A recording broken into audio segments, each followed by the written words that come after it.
MSW Media.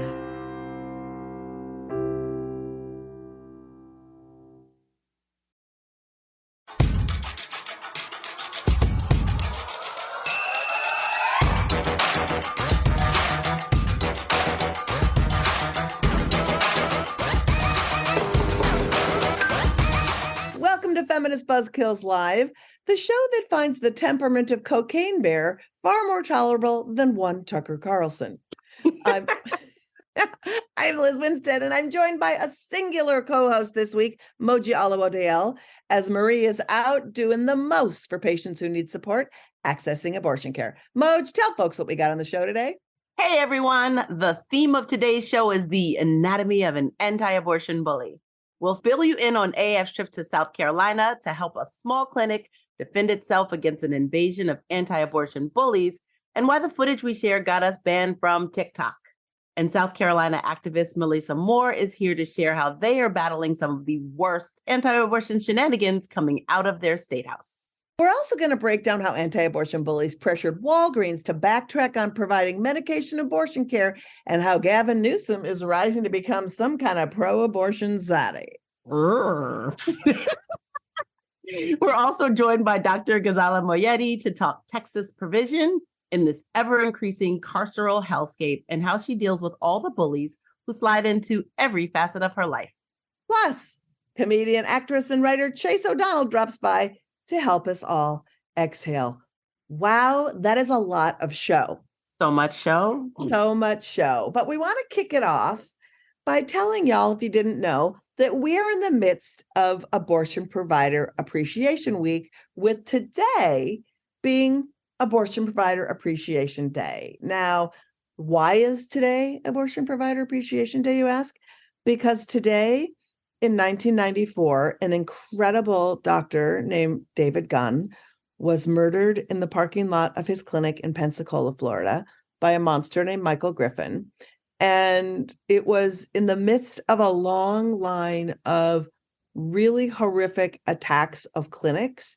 And so we commemorate this day in the name of Dr. Gunn. You know, we celebrate Abortion Provider Appreciation Day every day because that is why we exist. But yeah, this is a nice day for everyone else to join us in this celebration and lift up abortion providers and really love them up for the work that they do and the services that they provide to all of us every day. That's right. And we're going to ask on this day, or as you listen to the pod, to head over to aafront.org and hit up the Adopt a Clinic program and take some time over the next week that you're hearing this podcast to look at the list of needs that a clinic has and see if you can fulfill that wish list. It's a really great program we have, and I feel like it's something that we'll put in the show notes where you can go, but I think it's a good way to just really hit it. God bless our abortion providers on this day.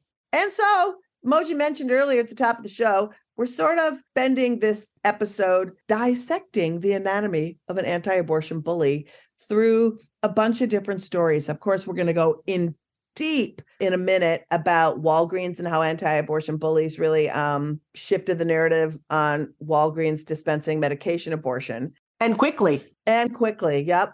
But we really wanted to, before we get into that story, talk about some of the work at AAF and how we went to South Carolina last week to face off with anti-abortion bullies and what happened down there. And if you follow us on TikTok, you may have seen a really disturbing video. And essentially what had happened was we went to defend a clinic at the behest of the clinic. And the activists. In South Carolina with their support. And so this clinic has a fence around it, a fence essentially to keep protesters out. And they're not so smart, but they are smart enough to just get ladders, climb up them, lean against the fence, and yell at people as they are coming in to have services. And it's bad enough just in general, but this is the only independent provider in South Carolina.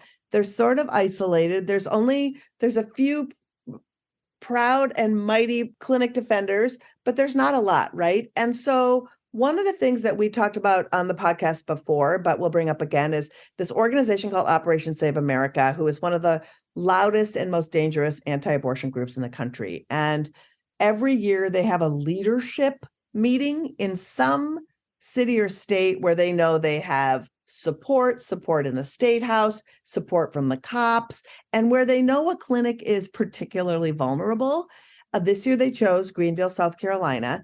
And so not only was it just like one creep trying to set up with a bullhorn to scream at patients over the fence, but they brought masses and masses of supporters to try to set up several ladders. So what AAF and a bunch of different advocates from around the country did was they showed up before they got there with their ladders and staked the ground on the perimeter of the fence so that they couldn't put up their ladders.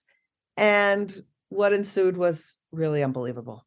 I mean, it was bullying, essentially, Liz. Basically, the Operation Save America and their operatives came. They saw a bunch of clinic defenders and they said, fuck that shit. We are going to put our ladders up anyway. And they were shoving the ladders into people, trying to get past people. And all this just to attack people who are trying to get healthcare. And they grabbed members of our team, members of our advocacy coalition, literally physically grabbing them, moving them. One of the people who works with us posted the bruises and the scrapes that she got from having her neck actually harmed by somebody elbowing her repeatedly. So we were filming the whole thing. And we wanted to, as we do, our organization, we capture anti-abortion extremism in action so that we can report it. And so we captured this video and we told the story of them on TikTok.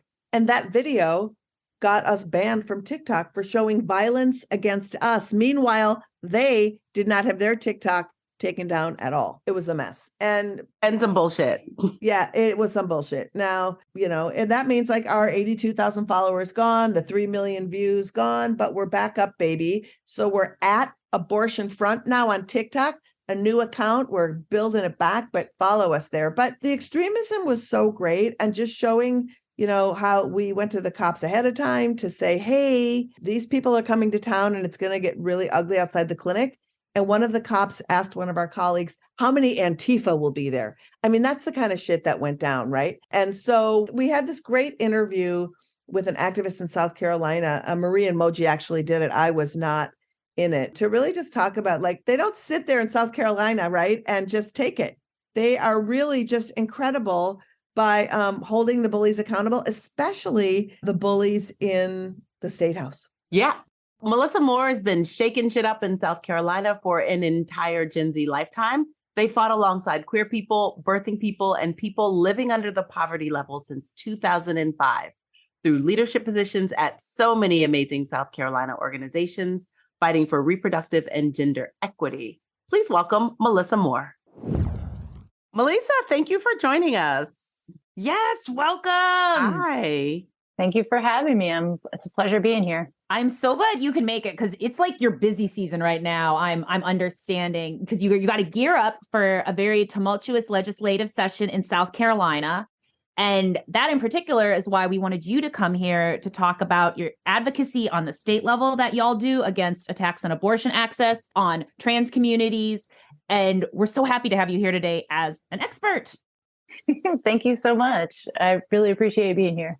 We wanted to get started by asking you, what are folks facing in general? What is coming up for them on the legislative docket right now that you're seeing?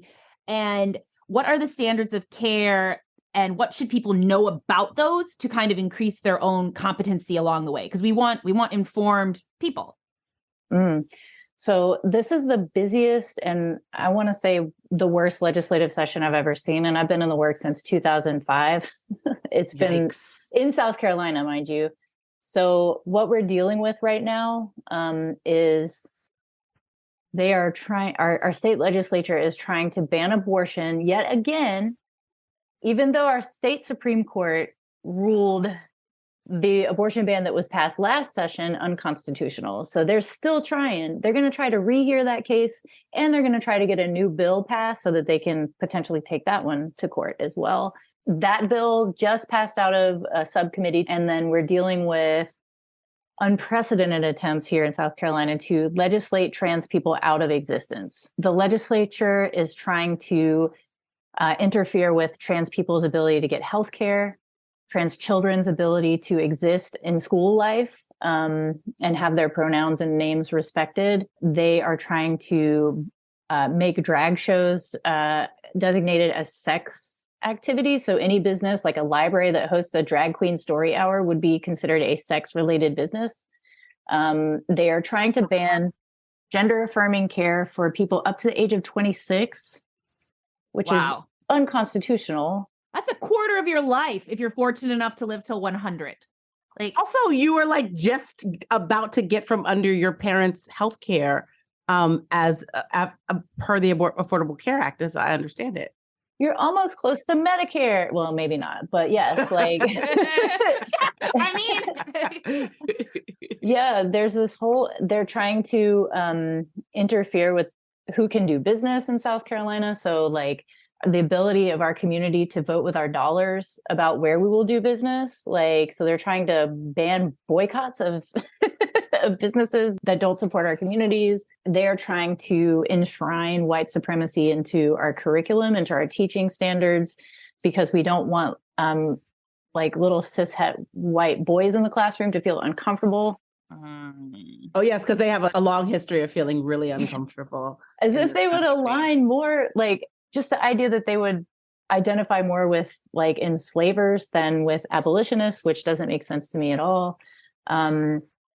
These people say a lot about life. These legislators who talk a big game about life, they're dealing in death. They passed a firing squad bill last year. They don't want transgender people to exist. I'm sorry, you say a firing squad bill. I just need you to explain that explicitly, what that is.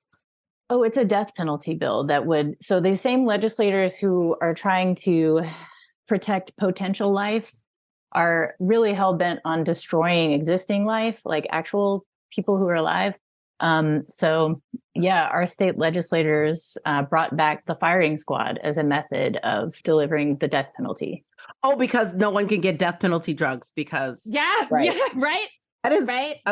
I'm sorry. I know you've said a bunch of terrible things, and I'm mad that that's the one that I like grabbed on, because I was like, wait, firing squads just sound in the list of inhumane things you've listed, almost archaically inhumane. Yeah. But there is hope though. I mean, we have a couple of proactive pieces of legislation. We have it's called the Live and Let Live Act. So it covers like people like me who might need to access transition related care, gender affirming care. It covers abortion, protects abortion access. It protects like natural hairstyles, and like it's a sweeping non-discrimination bill. Awesome. So we're really hoping that gains momentum. We also have a paid leave bill we're trying to get passed. Ooh. Yeah. What is the likelihood of passing, do you see? And also, even more than that, especially at this point, because we're kind of at the beginning of legislative session, what can people do to support this kind of sweeping progressive legislation? The best thing that people can do is contact their legislators and just keep the pressure on. So we have legislative champions that are always there, like really needing our support, because they, our House, we lost 8 progressive seats in the House. 5 of them were Black women. Our legislature is dominated by cisgender men, and that has always been the case, but now it's even worse. So the people who are against the things that we fight for are in the supermajority. So they're doing a lot. They're doing their worst. And what people can do is build those relationships, because, sometimes we get intimidated by the process, but those people are people. Legislators are people. And one thing I really loved about this hospital gown mobilization thing that I know a lot of people did, that was really cool, because, if they're doing these things to our lives, they don't get to be comfortable. 100%. Right. And I wanted to draw attention, because for new listeners, if you're a regular listener, we talk about the intersectionality and the targeted cruelty of going after not just abortion, but other types of healthcare.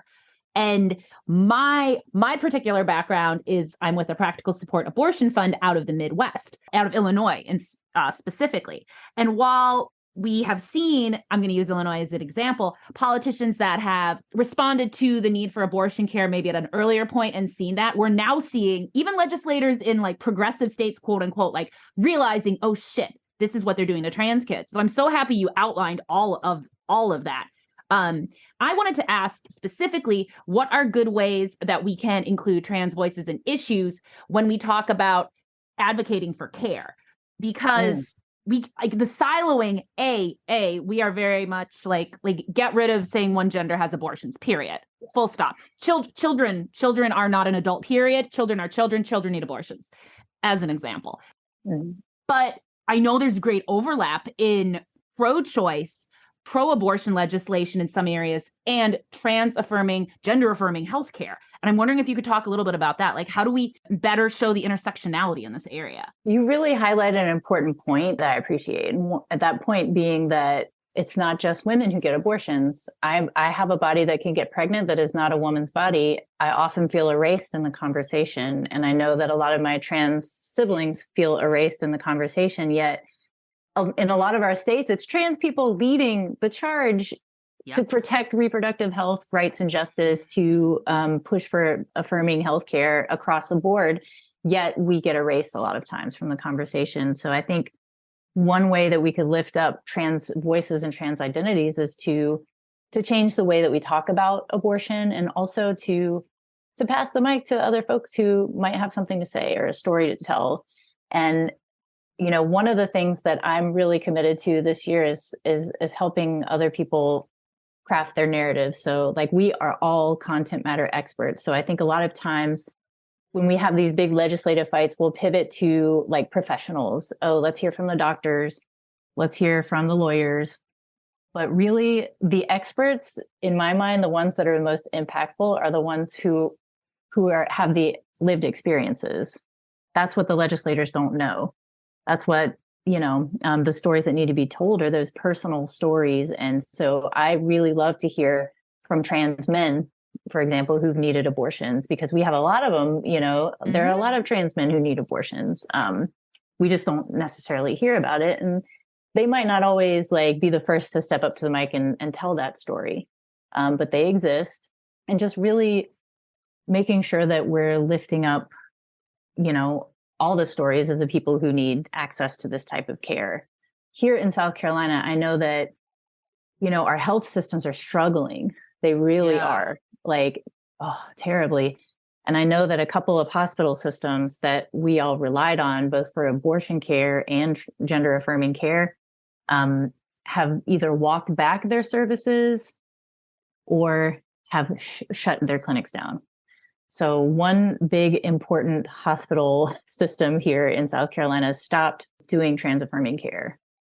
And that's been really devastating to the community. So just understanding the real struggles that people are going through just to exist in the world, just to get basic needs met, it's really important to consider when we're thinking about which stories we lift up. I just 100% agree with what you said. I think it's super important to have individual people's stories, to have the stories of people's experience. I think that's the way that we change hearts and minds. I think that's the way that we enroll people who may feel a little apathetic about issues that they are unaware of, or may just have bought into right-wing narratives as opposed to talking to real people. And I think that that's super important and super powerful work. And I think across the abortion sphere, that's something we should all be doing. And across the trans inclusive sphere, that's something we should all be doing. You have a rapid response organization, and I would love to hear about how your organization particularly influences politicians, especially because politicians are dumb and a lot of times are just maybe don't know which way. They kind of need to know which way the wind is blowing so that they can know which way to plant their flag. So I would love to hear about the ways that your organization helps to push back against conservative politicians or embolden more progressive politicians, and insisting that the legislation we get reflects both the needs of the people and the agenda that we all need to push forward. Well, we have a thank and spank list.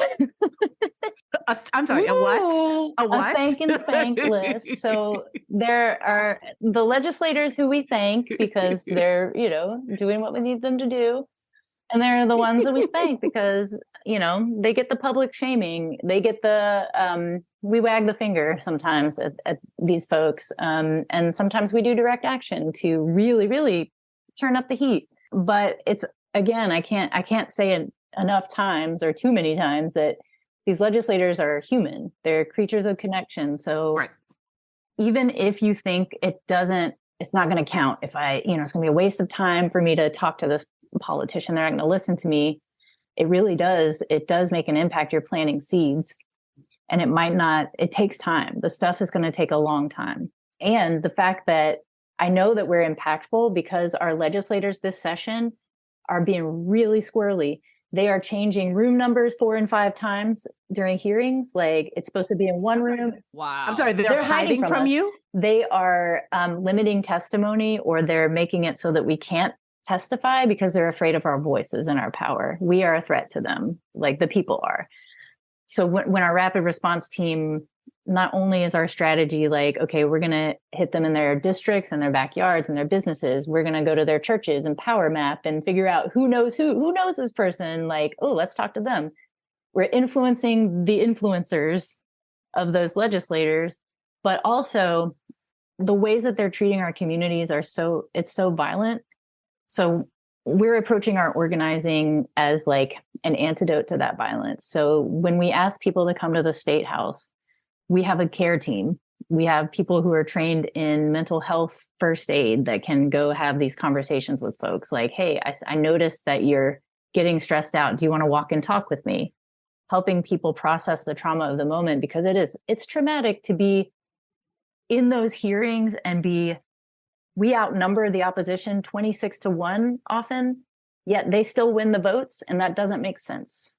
So when we ask people to come to these things and then they hear slurs, they get called groomers and pedophiles, or they get having to experience all this misogyny, trans antagonism, misogynoir, like all the worst of the worst. We have to have a support system to be able to hold them. And then we have aftercare spaces too set up so that people can come and process their grief. We're holding regular every other week support space where we process the grief and the trauma of the moment. We practice our testimony, and then we just fellowship.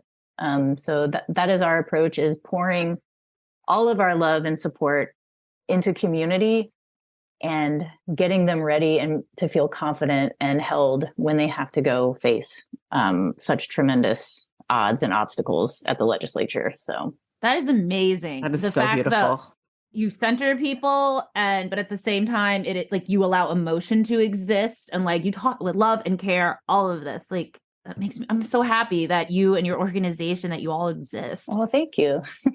I'm happy that you I feel like protest aftercare is not always a thing. Yeah, literally, it's like, and street medics are so important. Like all of these folks are important, but we have to understand, like, folks need things like a day after the fact. They need to like have a community. They need to know people are there. They need to know that what occurred to them didn't happen for no reason, even if it was violent, even if it was unwarranted, all of that. And like the fact that you're trying to get people to take up space and be on the public record, like that, so critical. Oh my goodness. Melissa, thank you so much for joining us. This was so great. Thank you so much. I really enjoyed talking to y'all today. You can follow Melissa on Instagram at Memo1030 and Twitter at Comrade Pickles. That's right. All that will be in the show notes. So awesome to hear folks are fighting so hard in states that are so rough right now. I love that. Go, Melissa. All right. That brings us over to Molly at the steaming news desk dump, aka her toilet, to give us all the repro news that's fit to flush. Molly, we hear you have a 5-stage flusher out of Idaho. That is correct. Unfortunately, you're going to want to put on your hazmat suit for this one because it's toxic AF. So Idaho has fully gone off the rails here. They have a state law that bans public funds from being used to promote abortions, whatever that means. And because of that, a state college has removed artwork from its own exhibition because the artwork referenced abortion.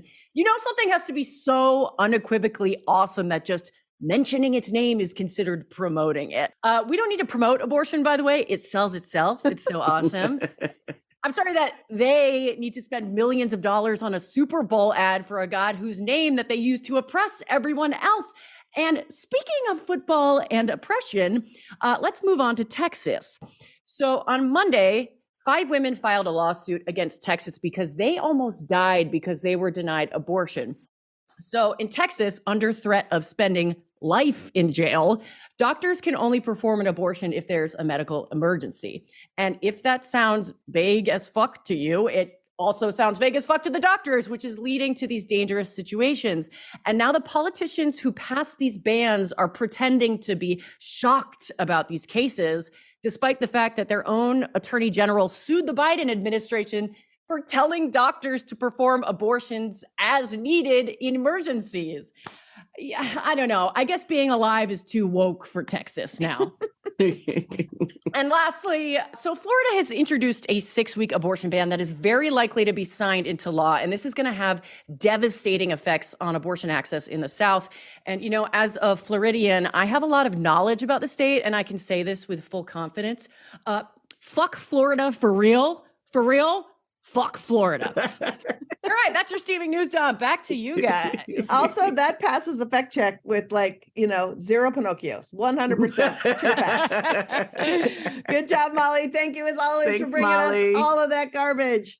Oh, so Moj, let's do this. Let's do this. Let's do it. Let's continue focusing on bullies because we've declared today's episode an anatomy of an anti-abortion bully. And to do this, we got to break down the entire Walgreens abortion pill kerfluffle and just really lay out how relentlessly the anti-abortion movement works to get what it wants. So let's start at the beginning, shall we? In January of this year, the FDA says pharmacies can distribute medication abortion, and Walgreens announces they are on board. It's super exciting. They loosen regulations and they say yeah, it's really cool for pharmacies to dispense the pills. And this is great, Liz, for 20 minutes. Yeah, it was good for about 20 minutes, when Walgreens and CVS announced that they're going to do it. So it took less than a week for the antis to say we're now protesting Walgreens and CVS. I just want to be clear, when this story broke, we were excited. In that 20 minutes, we put it on the pod and we were excited. But there's also been a history of these pharmacies having conscience clause laws where their pharmacists could deny birth control, Plan B, condoms, anything that went against their moral code. And they were supposed to make sure if there was a pharmacist who had a conscience problem, that there would be another pharmacist on duty, or they could recommend to a different pharmacist. And they weren't doing that. In fact, we did a petition against Walgreens and we targeted employees there to see if they knew. And it was interesting because people were responding to us in real time being that's not true. And it's bitch, it's true. It's true. So, I wondered how Walgreens, even though they said that they were going to be part of this, how long they would last after they announced, knowing that the anti-abortion people would immediately declare protest.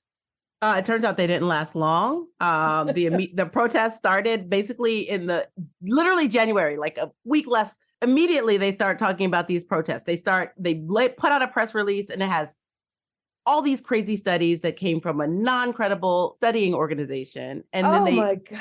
It was literally the press release. We just have to pause for a second and just read some of this stuff. So when they sent out their announcement that they wanted to do this nationwide protest of Walgreens and CVS, they were we are demanding that the Food and Drug Administration don't issue that stop this Walgreens from doing this, because there's multiple peer-reviewed studies. And every time you click on a link for the multiple peer-reviewed studies, it goes back to a literal AstroTurf research arm that was the same one. Yes, the same one that they created solely to review themselves. So it's literally we talked to 5 drunks to talk about how being drunk is really awesome.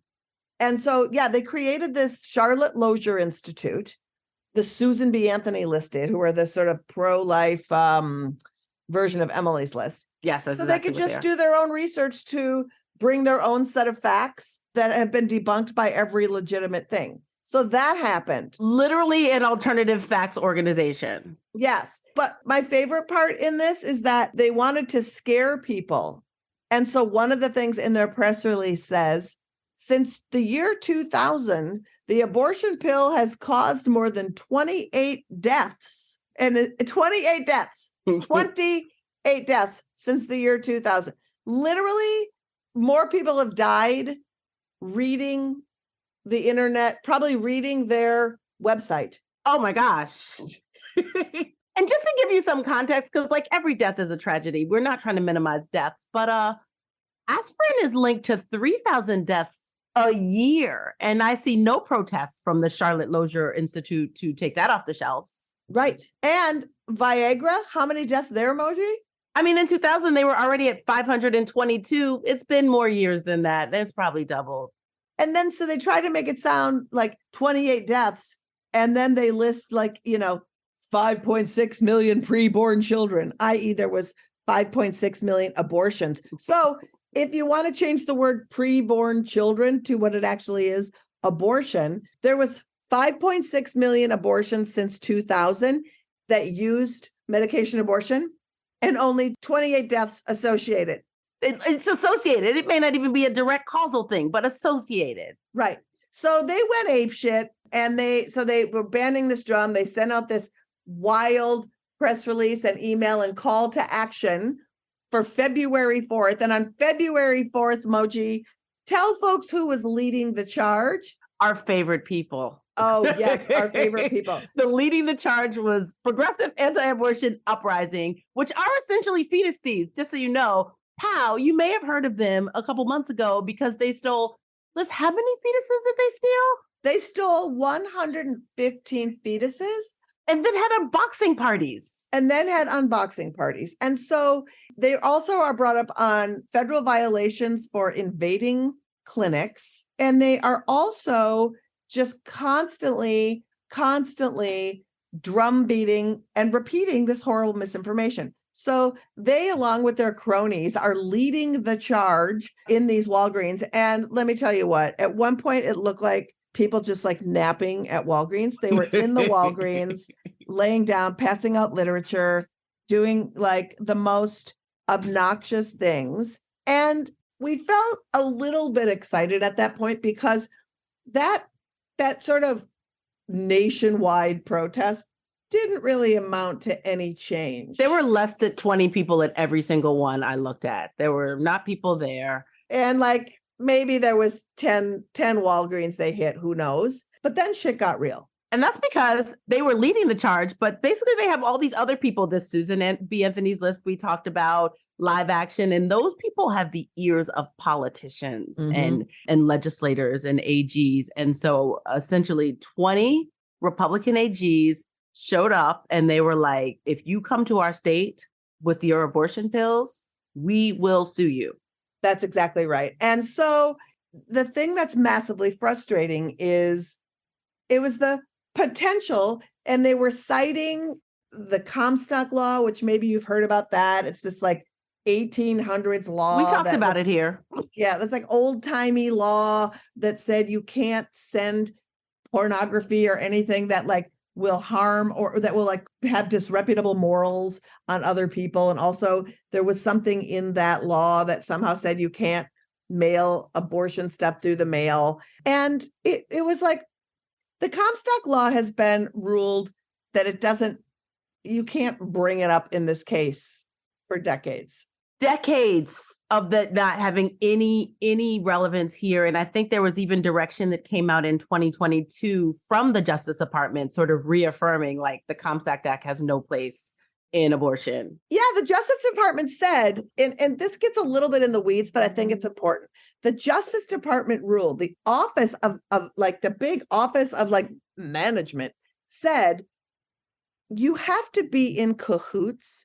So if Walgreens or anybody was we're knowingly breaking the law by sending these pills, that would be a loose interpretation of the Comstock law. But if you're just sending abortion pills through the mail or just giving someone abortion pills, it's a legal thing in this country. How somebody takes that pill isn't the problem of the person distributing the pills. So you can't hold them accountable because these pills also have several other uses, right? Including some arthritis management, pain management, including miscarriage management. What's wild also is that some of these AGs are AGs at places where abortion is legal. Well, exactly. And the thing that was maddening is that Walgreens sent a statement that said they will dispense mifepristone wherever it is legally possible to do so, except it's legally possible to do so everywhere, according to the Department of Justice, but also Alaska, Georgia, Iowa, Montana, Ohio, and South Carolina, abortion is legal in clinic, right? And so the caving was really, really horrifying. And fast. And fast. It was like a month. That's right. And so the good news is, like, did our side fight back? Yeah, our side did fight back. So 23 Democratic AGs asked Walgreens not to listen to this garbage, citing the actual facts of the Comstock law and reiterating the fact that the Justice Department has repeatedly said, no, you can send abortion pills and you can dispense abortion pills because they're legal. And I read what they sent, and they were like, the abortion pill is safe. The abortion pill has had minimal complications, especially compared to medications we have on it. The Democratic AGs had facts, and also they cited not one place. That's right. And then in a sort of sidebar thing, 12 other Democratic attorneys general are suing the FDA about the classification of the abortion drug, saying that it's actually overregulated and that they should even loosen the regulations even further than being able to send them through the mail or at pharmacies. And that was great. And that was exciting. But then Zaddy came out like some kind of repro Aragorn slaying the anti-abortion orcs at Walgreens and at the FDA. And by Zaddy, we mean Governor Newsom. That's right. At Governor Newsom. So Governor Newsom was like, oh, really, Walgreens? Fuck that shit. He was like, oh my God, it ain't happening. We are literally going to dump Walgreens from any state Medi-Cal, the carceral system, like any place. It's a $54 million hit that Walgreens will take. Million. Yeah, and they were set to renew their state contract with Walmart in May for that $54 million, and they're like, yeah, we're looking at other places now. So CVS is sitting there going, let's not say anything. We're just going to keep our mouth shut over here and be quiet because we don't want to lose the money. And we like to get excited about Newsom doing this now, but he's actually been working against anti-abortion orcs for entirely too long. He has. It's true. When Becerra was the Attorney General of California, he supported him in taking the right to make fake clinics stop lying to people all the way to the Supreme Court. That's right. Because that was a weird case because it was a First Amendment case and an abortion case all in one. And the Supreme Court actually ruled that you can pretend to be a medical clinic if you don't provide actual medical care. So it gave cover for these fake clinics to just say whatever they want as long as they're not providing care, even though they promise to provide care. It's a whole fucking mess. It's a circle jerk of lies. But the good news is, even though that happened, the state of California just introduced legislation to say that if you have gone to one of these fake clinics and you've been hoodwinked, that you can sue that fake clinic if you were deceived and given false medical information. And that's just the beginning, right? I love that. Also, I know. I think that that's really incredible. And that's just the beginning. Yeah, he's also, I think June, just before or just after Roe fell, he signed a bill that protected people in California or people who travel to California from any civil liability in any relation to receiving medical care in the state, which is fantastic, especially when you look at places like Texas that try to sue people just for going someplace else. And then in September, signed a $125 million protection bill, where it is a constitutional amendment to enshrine the right to abortion in the state constitution, eliminates co-pays for abortion services in your insurance package. It expanded giving access for women and helps prepare for the influx of people seeking abortion that are coming from other states in California. It protects patients and their privacy, creating new standards for harassment when you go to a clinic, and it increases penalties for all of those fucking bullies we were talking about in South Carolina. Well, California's like, fuck that shit. And we are going to train peace officers to really help defend these clinics and also up the ante on prosecuting people who violate the federal offenses. So it's all really cool shit. This is what we need. Yeah, this is the kind of activism we need on the legislative, on the higher political realm. This is really exciting and inspiring. I'm sure there's problems with Governor Newsom, but in this area, it's like incredible. And because I like that he's like looking at the nation as a totality. I mean, he spent a whole bunch of money putting up billboards in Texas and other states saying, hey, come to California. We'll help you get the care you need and we'll help you pay for it. I mean, that is like a great troll. And also just shows such a good leadership and just shows a lot of stuff. And so, I mean, dude obviously wants to be president, right? It's like so clear, but like shout out to California and Gavin Newsom for looking at the totality of how people are treated when they go to clinics, what happens to doctors, what happens to patients. It's a deep dive into really thinking and considering the experiences and the outcomes for people who are pregnant. And so, you know, in closing out this anatomy, like, you know, just like the anti-abortion bullies are fueled by disinformation all the time, 24/7. And, you know, if you'll notice, we talked about the steps that the anti-abortion activists took and the piece that we let them. We didn't really step up. Right. And so the reason that these folks, they're empowered by the right because the hateful intersections of, you know, the pro-gun people, the white supremacists, the you know, white nationalists, anti-CRT people, that there's furries in your schools, all of those people are the same and they're working together and they work 24/7, 365. They don't sleep. And we really need to understand that we need to fight as passionately for access to care as they do trying to take it from us. And so they are propped up because they have money behind them, because they're relentless, and because they're counting on our apathy. So I say, let's prove them wrong. And that's a great transition to our next guest. Yes. Oh my God, I'm so excited to introduce our guest. Dr. Ghazaleh Moayedi is an OBGYN educator, writer, and community activist who works at the intersections of reproductive health, rights, and justice.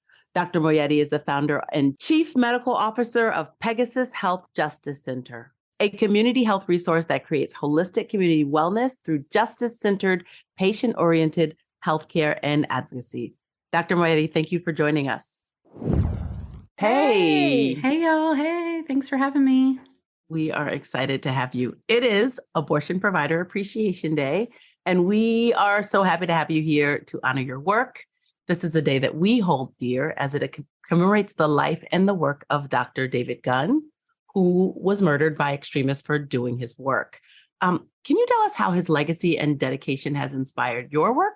Yeah, I mean, I started working in abortion care in probably around 2004 as a clinic worker in Austin, Texas. And so even though I had really always been pro-choice to some, you know, meaning of that, I never really had to think about what that meant or practice what that meant to some extent. And really, now I really call myself pro-abortion. But working in clinics and really learning about what the reality of providing abortion care is, especially in a state like Texas, learning about providers that were being harassed, providers that had been murdered, clinics that were being targeted, our own clinic being targeted, really solidified for me that this is care that I had always depended on would be there if I needed it, but didn't realize that what kind of work was needed to make sure that it happened every single day for folks.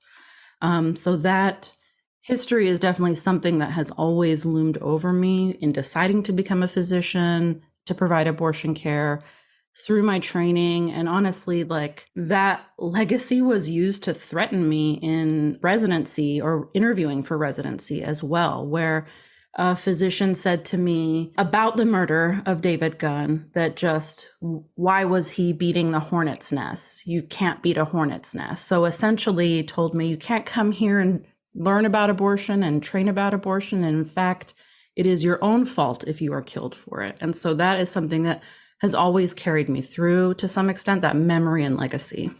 Wow. Oh my gosh. You know, we talk a lot on this podcast with like, you know, Pamela Merritt from Med Students for Choice. Mm-hmm. And we've been hearing stories about just like the lack of training and just starting to hear these stories of blaming practitioners is just really unbelievable. And I love that you said too, just what it takes to do this work. And you are extra. Like, let me tell you, because no, but for real, like being a person who provides comprehensive reproductive care should be enough. That should be all you need to do. But knowing what it takes, the fact that you have just worked with Pegasus, what you're doing now, and your activism combined with all of the sort of doing the work through a reproductive justice lens and then expanding out. Would you just tell folks a little bit about just the expansive nature of you just not being a person who provides abortion care, but also all the other things that you do around it, so you're doing the complete work?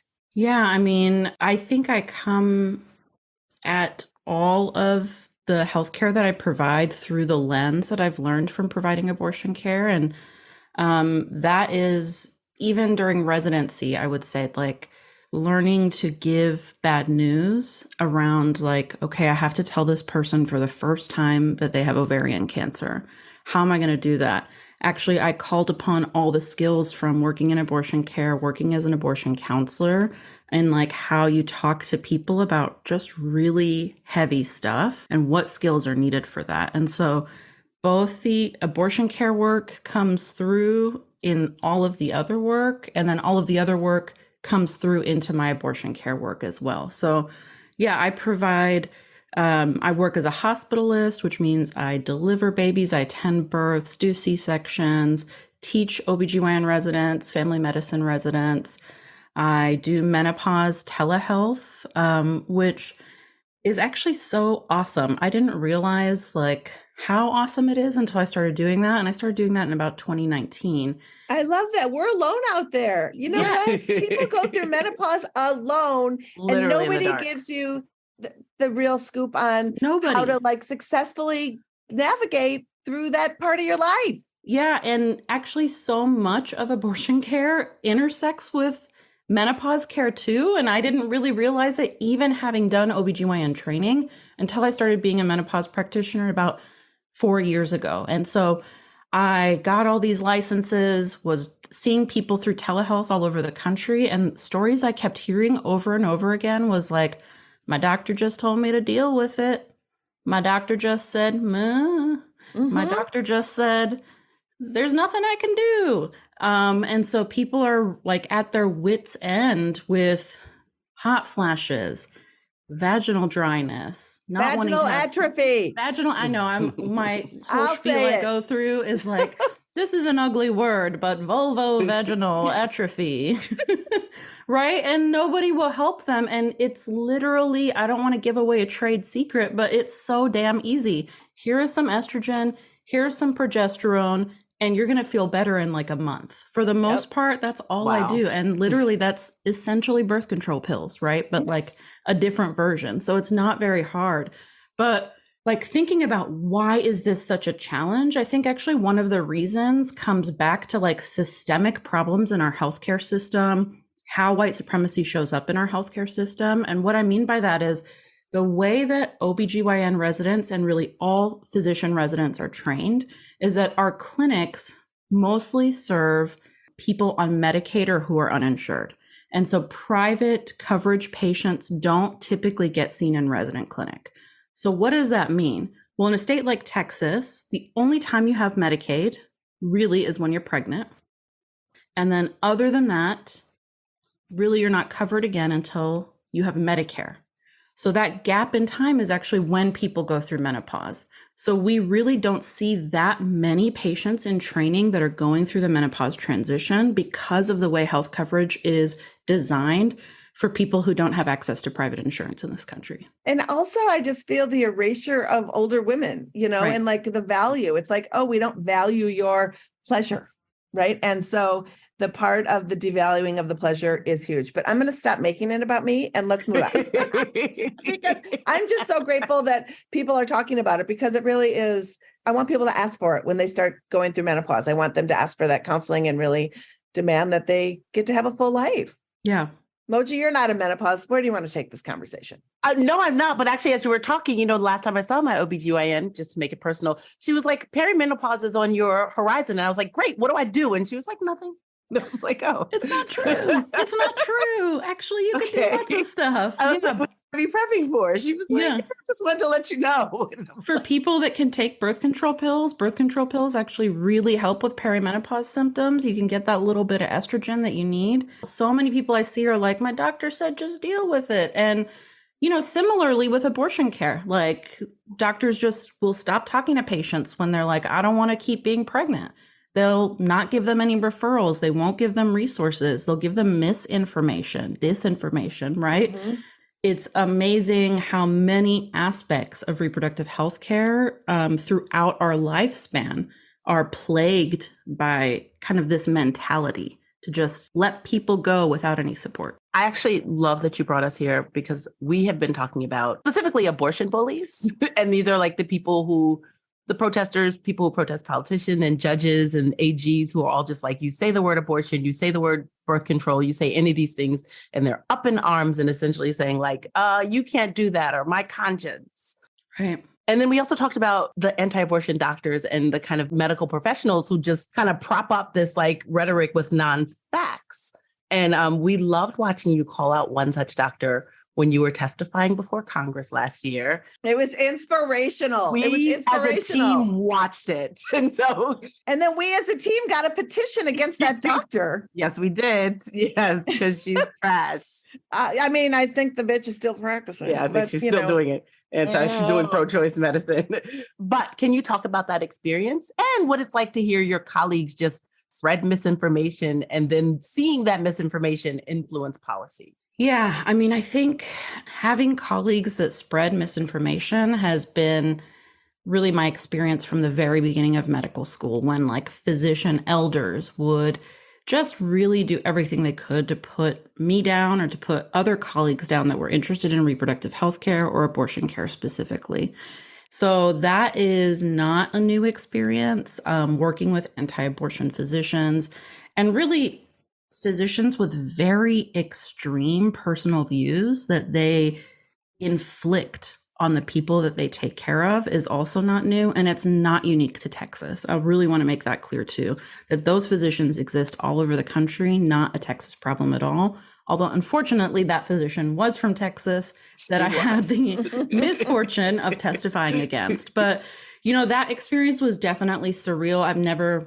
That's not a courtroom, but I've never even been in a courtroom, let alone the halls of Congress until that moment. And I guess since then, many times have experienced that now. But actually the night before, I was looking at an email and the American Board of OBGYNs had sent an email out about COVID misinformation and physicians that were perpetuating COVID misinformation and medical misinformation. And I was like, oh, I'm so glad they're doing that. This really intersects with abortion care, actually. And so I just kind of wrote the statement down in my notes and I was like, I wonder if I'm going to be able to work this in tomorrow. And then she was just, I can't even remember all of the things she was saying. It was really horrific and very racist. And I don't know if you guys remember at one point, she was like, I have a black nephew, as if like that. It was just like, ma'am, please. Only racists say things like that. Only racists say that. Like, what are you talking about, right? And in fact, at the end, I don't know if it was sincere or not, but she did turn to me and say like, oh, I would love to learn more about, I can't remember what it was, but she wanted to talk about something. I don't know if it was sincere, but she did end up leaving before everything was over. So it was, I really saw it as a moment to I didn't want to attack her personally necessarily, but there was no way I was going to let those sort of lies be perpetuated and that sort of just mentality about healthcare or being a physician or being an OBGYN in our state be perpetuated in a national stage. Well, and the thing that I find so powerful about it was we rarely get to see in real time that countering that story to say, before we move on, I just need to get it on the record that those things aren't true. Yeah. And then for the congressperson to say, are you saying you've heard, falsehoods today? And it's like, yes, I have. We get it on cable news where it's like a 2-minute thing and it's a fight and it's like, but to have it be there, I just think we need more of that and figuring out where those conversations are happening and going there and being that. So I just want to thank you for doing that, because I'm sure it felt really scary on TV in front of those people. Part of the congressional record. Right, Yeah. part of the congressional record. Yeah. And I think I wrote down, like, don't be angry. Don't get angry. Well, you didn't get angry. You were just like, by the way, there's some bad stuff going on over there that I would just like to make sure that gets corrected. And I just appreciated that so much. And I think a lot of people did. Yeah, because calling people out is not easy. And also, when we look at the Sniffy case that's before the Texas judge right now, those are a bunch of different people that just added for life at the end of their medical things. Like, I think there was like dentist for life. I'm like, I think vagina dentata doesn't mean what you think it means, but you're messes over there, but they're not Texas, but they purposely set up their shit in Texas to do that. Right. And so the lion's share of influence, I think the right-wing politicians who get these laws passed are really relying on the garbage that they're spewing. Yeah. Do you have any advice for us on how to be as loud and accurate and relentless as them? Yeah, I think, one of the things that I have noticed and that many of us in Texas have noticed over the years, and I don't know if this is what we want to replicate, but I think it is a good observation that every 2 years when Texas has its legislative session, absolutely bonkers bills will get introduced. Everyone is like, almost half of these are unconstitutional. And then in the hearings for them, you'll even have anti-abortion people come and testify against the anti-abortion bill, saying, I don't think this bill is far enough. I don't think people are being punished enough from this bill. Last session, people came and testified against SB 8 and said, the pregnant person isn't being punished, so this isn't a good enough bill, right? And you would think like, oh, they're fractured, right? That they don't agree, but it's not true to some extent. That this is actually a tactic where they have just the most extreme people take the extreme even further, right? And so the extremes seem like, oh, at least we'll compromise with the middle. And really, like, what I want to implore people is that, like, we don't debate and we don't argue human rights issues, that there isn't a compromise on those issues at all. And we need to be like boldly the other way, not extreme violent or not extreme whatever, but like extreme love, extreme compassion. And when that moment in Congress arguing with that other physician is actually somewhat rare for me. And I didn't argue with her directly because, again, like, there isn't a point to arguing with people that are that extreme in their mindset about your right to exist and your right to live. Those aren't the people that we're trying to join us in action. We want people that agree and are in the middle somewhat to do something, right? Not to hope that things will get better, but to join us in doing something. And so I really try to be very careful not to engage in debates as much as possible, because it's not good for my blood pressure. It's not good for anyone else's blood pressure. Sometimes they're good sound bites, but I'm trying to show like extreme love and extreme compassion, not be baited into like debating on anyone's right to live. Also, I think it legitimizes their position. Right. If you are a credible human and you are centering their position, you're legitimizing it. And I feel like I love what you said, because I think it's really important that we need to empower people to understand why this issue of human rights and bodily autonomy is incumbent upon all of us to fight for ourselves and for our communities. Right. Also, I think we're not going to win this war with sound bites. We need to win this war with love, as you said, and with compassion, and really, bringing everyone together and fighting together. We often, as a podcast, talk about the effect of abortion bans on patients, but how has this post-Roe landscape changed and affected you as a person who provides abortion care? Especially with the heated rhetoric. I mean, in so many ways, top to bottom, and really even past post-Roe, post-SB 8, right? And even post-COVID, I would say, right? Texas shut down abortion care for a month at the very beginning of COVID, claiming that it was non-essential healthcare. And that was really like a canary in a coal mine moment for me, that like, okay, actually, this is about to happen for real This is like the test, and it's about to happen for real, for real. And so just the way that I work has completely changed. I don't think 5 years ago you would have ever thought about a Texas-based physician that is traveling to another state to provide abortion care, right? That usually it's the opposite. We've been working so long to recruit more physicians into states that need care rather than having people flying in. And so that model is completely reversed now, where I want to stay here for really as long as I can because of all the other stuff we talked about, right? That the approach and lens to all aspects of healthcare that abortion providers like me bring is really important for all reproductive health care in our community. But having to travel out of state to like just provide basic healthcare, it has really turned my career upside down to some extent. It's difficult to travel that much. Abortion care is like awesome work. I love doing it. And it's not easy work. It's not easy to hold all of that in your heart. It was hard already when it was just in my own community, like all my neighbors, taking care of them. It's so much more heavy, the like trauma that people are going through right now, traveling for that, them traveling, me traveling, us being together somewhere new and holding all of that, long days, and then you're sleeping right alone in your hotel room without your family and your support system. So it is incredibly emotionally exhausting. I think everyone that's having to travel across the country to provide care would agree. And with what's going on right now, that emotional exhaustion, I think, is very, very heightened.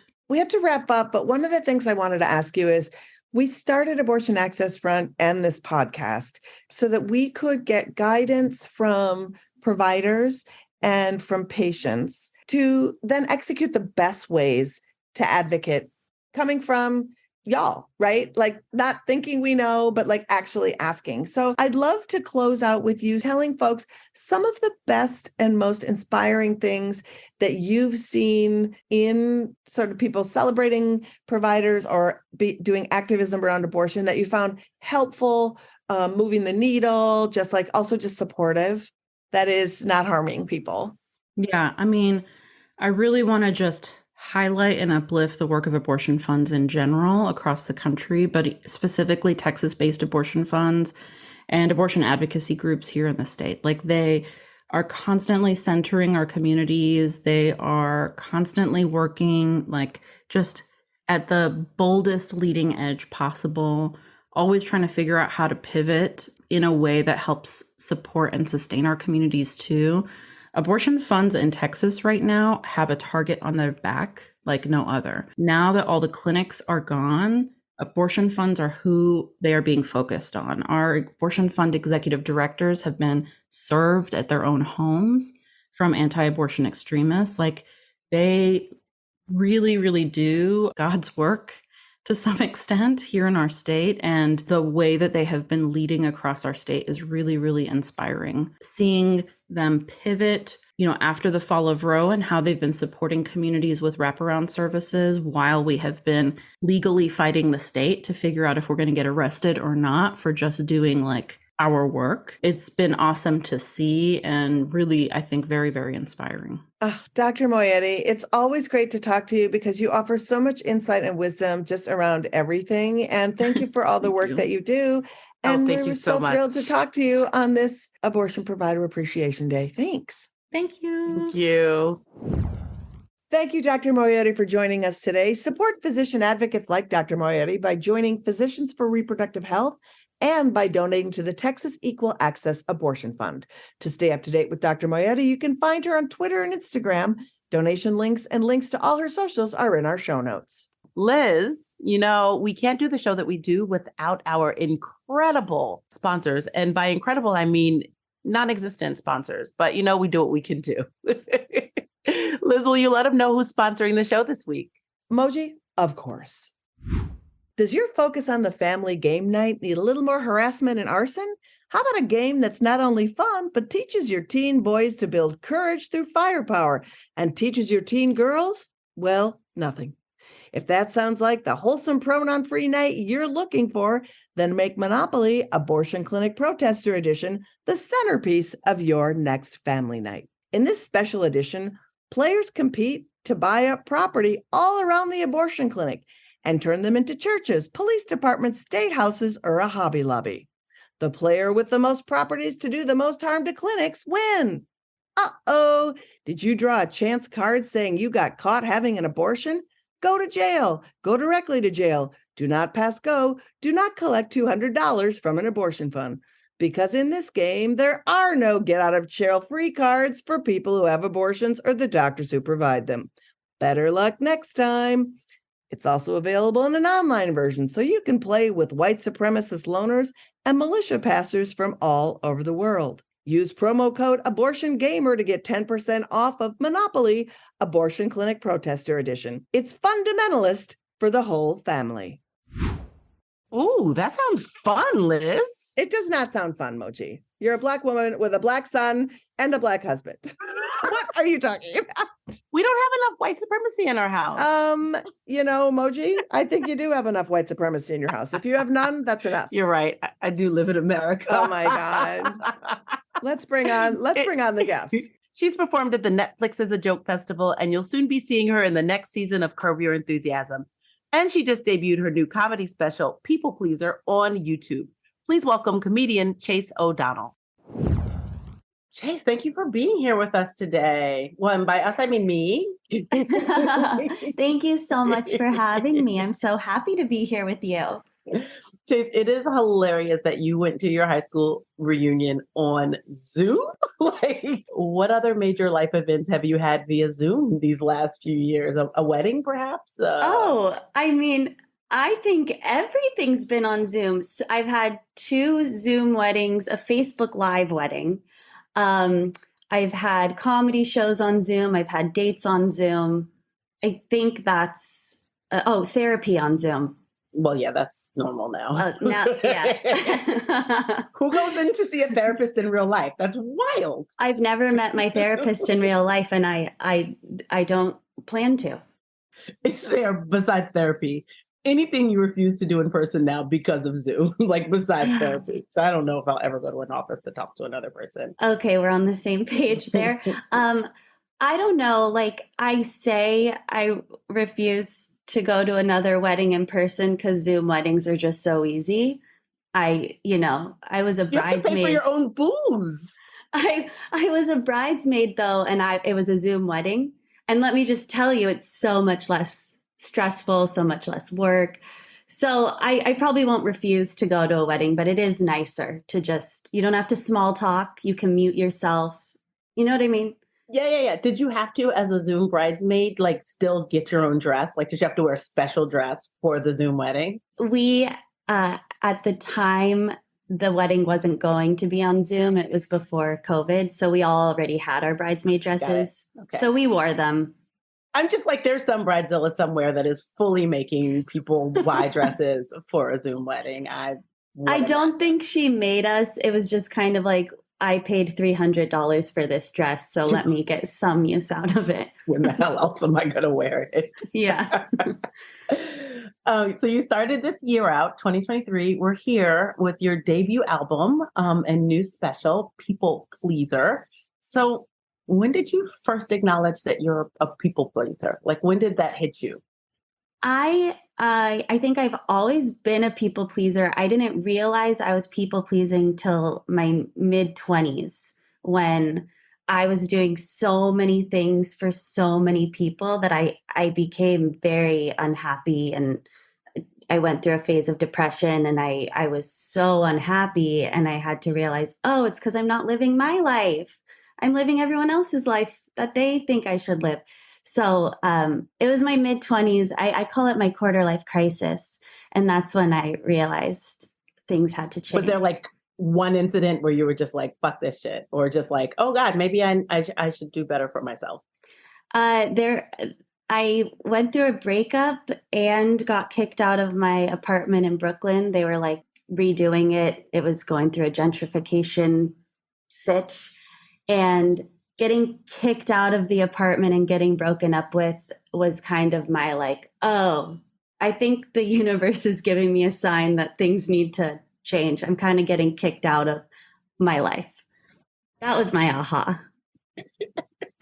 We're smiling. I'm glad we can smile. I mean, we're here now. You know, that was like, that was your quarter life crisis. You moved to a different life crisis at this point. Yeah, exactly. I don't want to make light of the sitch, but I'm over that bad time in my life.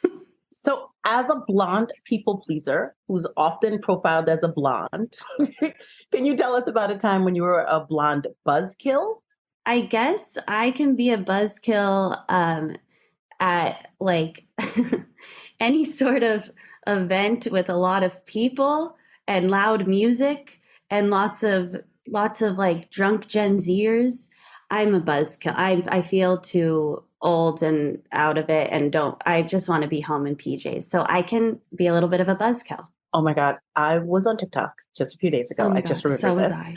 But I discovered, because I'm a Gen Xer, of Borgs. Do you know about these Borgs? No. These are gallons of drinks that Gen Zers make. It's like a gallon, and they like pour out half a gallon of water, and then they pour in vodka, and then they pour in electrolytes and like Mio, and they call it and then they write something funny and witty on the outside, like Ruth Borger Ginsburg or something like that on the outside. And then they have these secrets. So anyway. Look at my mouth dropped. Because I was like, in my 20s, I might have been into that. But also, like, I'm just imagining, like, being a buzzkill, being like, put more water in your drink. Or, like, I don't know. Anyway, that was totally weird, random, non sequitur. But Gen Zs, man, are they cool. I'm very intimidated by Gen Z. Yeah. Yeah, it's super cool. Because I was like, oh, wow, that's, like, actually harm reduction. But it's also, like, you need a half a gallon of vodka with your water? It is a good idea. I'm sure I've drank that much in my early 20s, and that would have been a good thing to do. They're so cool. My God. They're so cool. So the sorority girl to comedian pipeline is not something we hear about often enough. Seems like a kind of underexplored phenomena. So when you go to your member events with your sorority sisters, are they like perplexed by your career direction, or are they like, oh, no, Chase is totally the funny one. She's always been the funny one. We saw this a mile away. I think both. I think they're very perplexed because I'm the only one in the group that's doing stand-up. But also when I was in college with all of them, I was the theater major and the only theater major, I think, in the entire Greek life system. And they were so supportive. They would be at every show. I mean, it was like a built-in like cheerleading squad I had. They've been supporting me forever, but I definitely perplexed. Yes. And I do get a lot of material from that time in my life being in a sorority, because I was very observant and did see that I was a little different than the typical sorority girl, in my opinion. Actually, I love that you brought up that you were a theater major, because you also pointed out that you have an undergraduate dance degree, which I also have one of those. You're kidding. Also, we're both Pisces. This is insane. We're basically the same person. Oh my gosh. Not very many people have an undergraduate in dance. I just have to say. No. Well, I mean, I have a liberal arts degree with a minor in dance, but yeah. Theater with minor in dance, yeah. Yeah, mine was like literature and dance, but equally useless. But my mom and sister, both dance majors. It definitely runs in our family. Oh, that runs in your family. Yeah. So like, as a sorority comic, what are the random ways you found this dance degree helpful in your career, if at all, ever? Yeah, I mean, I'm sure you've felt this too. You clearly have lots of dance experience. I've been dancing since I was 2. My mom was my dance teacher. So dance has always been a part of my life. So being on stage was never something I had to get accustomed to. I've been performing from so young. So that's definitely, I felt like that, like 10,000 hours that you have to do to become an expert at something.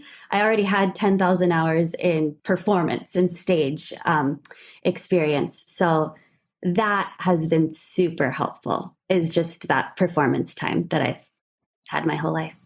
And dance is very expressive, and you're acting and telling a story without words. But I learned so much, and discipline, how to, I don't know. I feel like I'm going to put my kids in dance.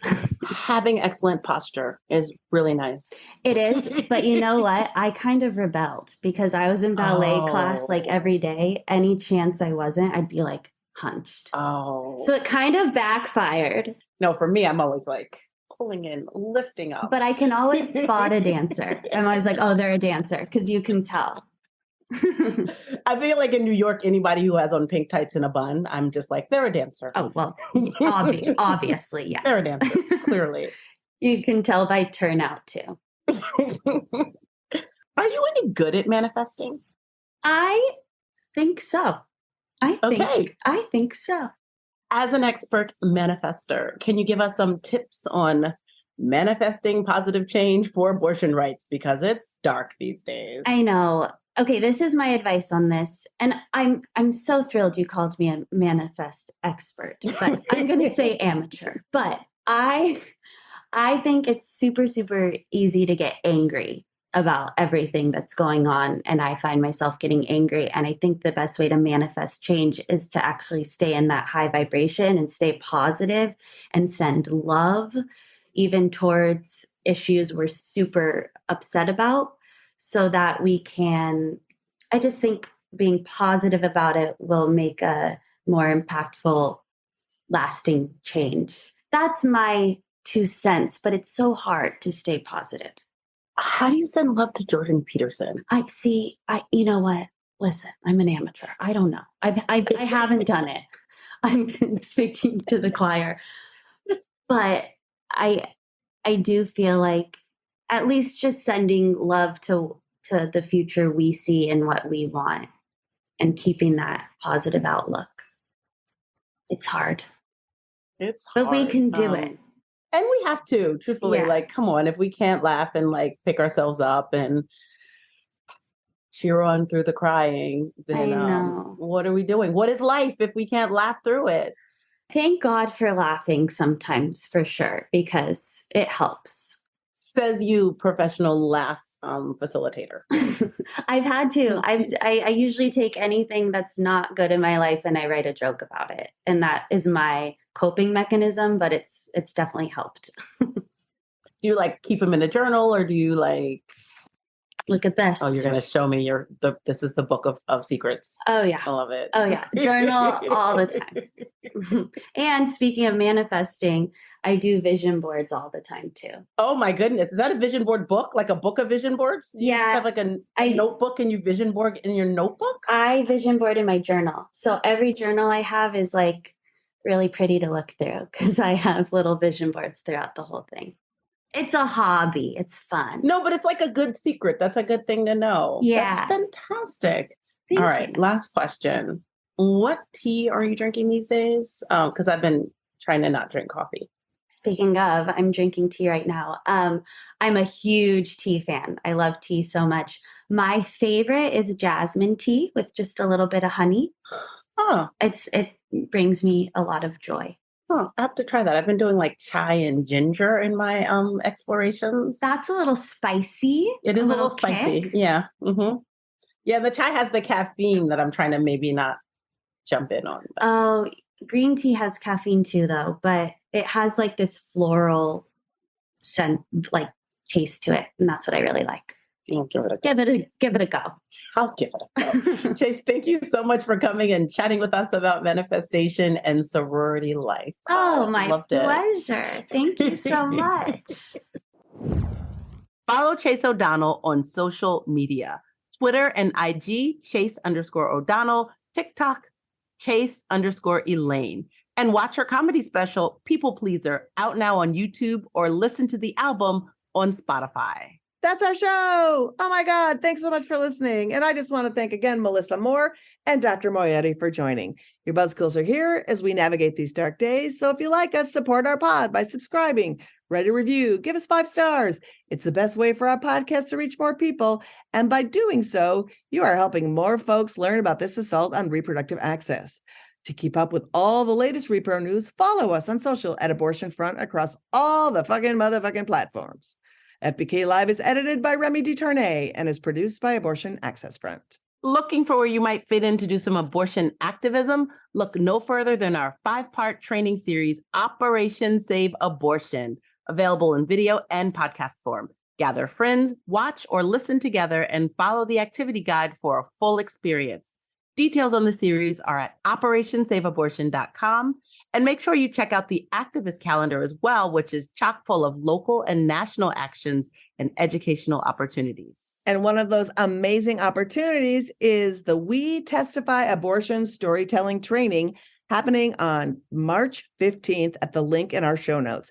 This is an incredible virtual webinar that teaches participants how to effectively communicate about abortion through their personal stories on various forms of media.